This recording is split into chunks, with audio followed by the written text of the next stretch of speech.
খেলা তো হার জিত আছে, তাই না? তো আজকে অত্যন্ত গুরুত্বপূর্ণ খেলা, যেটা ফাইনাল ম্যাচ ছিল।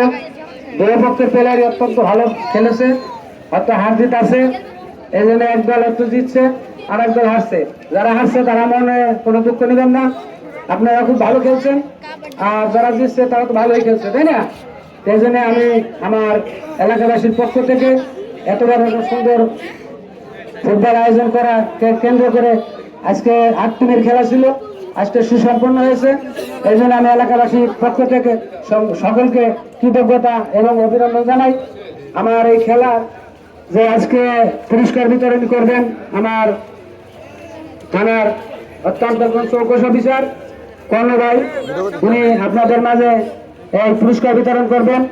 এই বলিয়া আমি আমার সংক্ষিপ্ত বক্তব্য শেষ করছি। বাংলাদেশ জিন্দাবাদ, জাতীয়তাবাদী দল জিন্দাবাদ।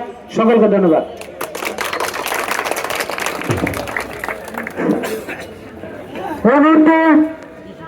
আমাদের মাঝে সংক্ষিপ্ত বক্তব্য নিয়ে আসবেন চার নম্বর